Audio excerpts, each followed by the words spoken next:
નમસ્કાર મિત્રો, મારી યુટ્યુબ ચેનલમાં આપનું સ્વાગત છે। માનવ કલ્યાણ યોજનાના ફોર્મ ભરવાની તારીખ આવી જઈ છે, તે પણ 2026-27ની। તો આ વિડીયોમાં આપણે જોશું કે કઈ તારીખે ફોર્મ ભરવાનું શરૂ થશે, કયા કયા ધંધાર્થીઓ આ ફોર્મ ભરી શકે છે અને આ ફોર્મ ભરવા માટે કયા કયા ડોક્યુમેન્ટની જરૂર પડશે। તો આ માટે આ વિડીયો પૂરેપૂરો જોવા વિનંતી। અને જો તમે મારી યુટ્યુબ ચેનલમાં નવા હોય તો મારી યુટ્યુબ ચેનલને સબસ્ક્રાઈબ કરી લેવા વિનંતી, જેથી આવી જ અવનવી અપડેટ તમને મળતી રહે। તો સૌપ્રથમ વાત કરીએ તો આ યોજના હેઠળ અલગ અલગ 10 વ્યવસાય કરતા લોકોને મફત ટૂલ કિટ આપવામાં આવશે। તો કોણ કોણ આનો લાભ લઈ શકે તેની વાત કરીએ તો 16 વર્ષથી લઈ અને 60 વર્ષથી ઉંમરના લોકો આ યોજનાનો લાભ લઈ શકે છે। અને આ યોજનાનો લાભ લેવા માટે ગ્રામ્ય અને શહેર વિસ્તારમાં વાર્ષિક આવક મર્યાદાની વાત કરીએ તો 6 લાખ સુધીની હોવી પડે। અને કોને કોને આવક મર્યાદા નહીં લાગુ પડે તેની વાત કરીએ તો 80 પછાત વર્ગના લોકોને અને વિચરતી વિમુક્ત જાતિના અરજદારને આવક મર્યાદાની જરૂર નથી। એટલે કે આ લોકોને કોઈ પણ આવક મર્યાદા હશે તો પણ તેઓ માનવ કલ્યાણ યોજનાનો લાભ લઈ શકે છે। ત્યારબાદ હવે આપણે આગળ વાત કરીએ કે આ યોજના અંતર્ગત કયા ધંધાર્થીઓ લાભ લઈ શકે છે। તો સૌપ્રથમ જોઈએ તો દૂધ દહીં વેચનારના લોકો આ યોજનાનો લાભ લઈ શકે છે। દરજી કામ કરનાર લોકો, ત્યારબાદ બ્યુટી પાર્લર કરનાર, પાપડ બનાવનાર, વાહન સર્વિસ એન્ડ રિપેરિંગ કરનાર, પ્લમ્બર, સેન્ટિંગ કામ કરનાર, ઇલેક્ટ્રિક એમ્પ્લોય રિપેરિંગ કરનાર, ત્યારબાદ અથાણા બનાવનાર અને પંચર કીટ કરનાર, આ તમામ લોકો આ યોજનાનો લાભ લઈ શકે છે। અને આ યોજના અંતર્ગત જે પણ તેમને રિલેટેડ સાધન હોય તેની સહાય મળશે।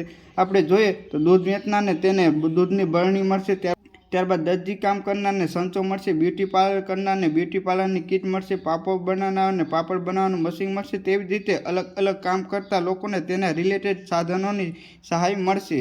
ત્યારબાદ હવે આપણે આગળ જોઈએ તો આ યોજના અંતર્ગત લાભ લેવા માટે કયા કયા ડોક્યુમેન્ટની જરૂર પડશે।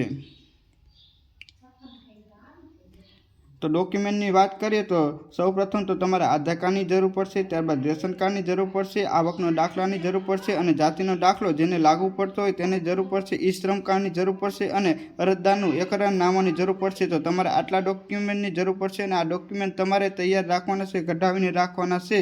ત્યારબાદ આપણે એકરારનામાની વાત કરીએ તો જ્યારે આપણે આ ફોર્મ ભરશું ત્યારે એક PDF ડાઉનલોડ કરવાનું આવશે। તે એકરારનામું ભરી અને આપણે આ PDF ફોર્મ ભરતી વખતે અપલોડ કરવાનું થશે। અને આ ફોર્મ કઈ રીતે ભરવું તેનો પણ વિડીયો હું આગળ મારી યુટ્યુબ ચેનલમાં મૂકીશ, તો મારી યુટ્યુબ ચેનલને સબસ્ક્રાઈબ કરી લો, જેથી આ વિડીયો મૂકું ત્યારે તેની નોટિફિકેશન તમને મળી રહે। ત્યારબાદ હવે આ યોજનાના ફોર્મ ભરવા ક્યારે ચાલુ થશે તેની વાત કરીએ તો માનવ કલ્યાણ યોજના 2025 જોઈએ તો સમયગાળો હતો 28/4/2025 થી લઈ અને 22/5/2025 સુધી, એટલે કે 2025માં આ ચોથા મહિનામાં ફોર્મ ભરવાના શરૂ થઈ ગયા હતા અને અત્યારે 2026માં પણ ચોથો મહિનો ચાલે છે।